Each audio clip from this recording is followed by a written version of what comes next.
We need to abolish the sex registration laws because most of the people who are forced to register are not dangers to society. They're not predator sex offenders, and they are not offenders against children 13 years of age or younger. Yet most Americans believe all sex offenders are offenders against little 6-year-old children.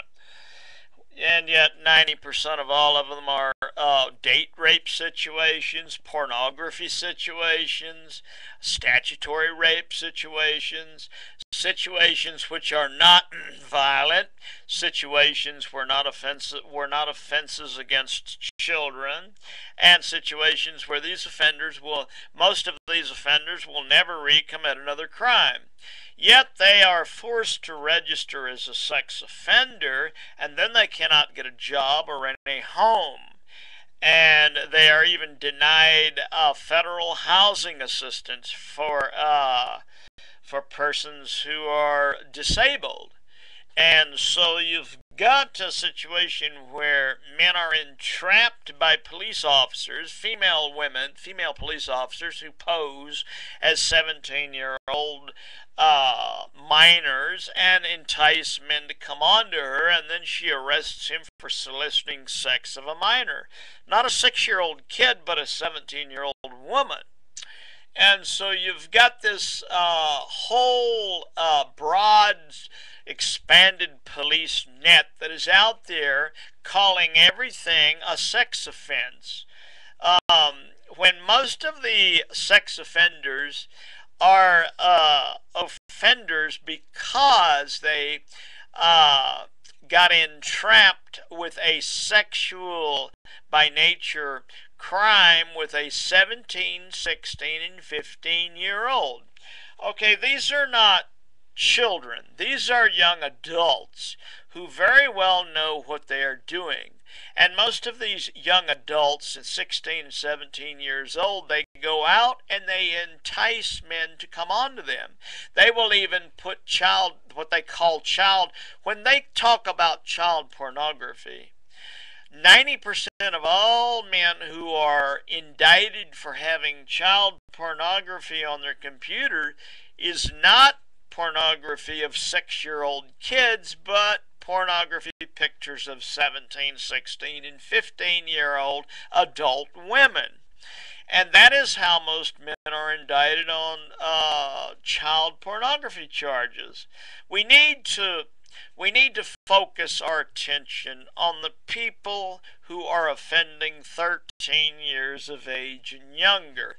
And we need to abolish or at least repeal our sex offender laws so that 15, 16, and 17 years of age is not considered minors that could force people to be registered as sex offenders, simply because these grown adults, these young adults, are out there portraying themselves as adults to these men, and then these men are entrapped because you have to understand your statutory rape laws.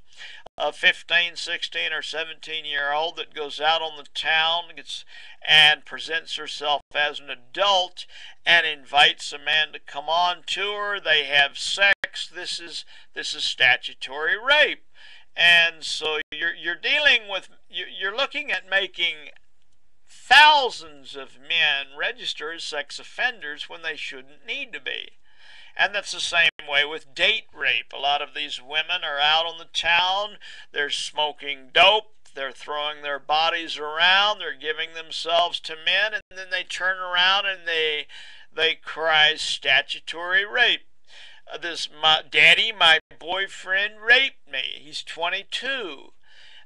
You're also looking at a whole broad, wide spectrum of people that are forced to register as sex offenders when they are not dangers to society.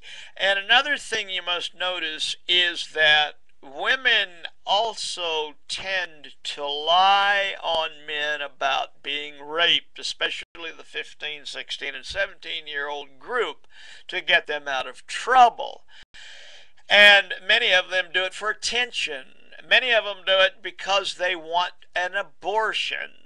In many states, the Judeo-Christians, these great defenders of God's children, they make it illegal for a kid, for a 15, 16, or 17-year-old to have an abortion, unless she was what?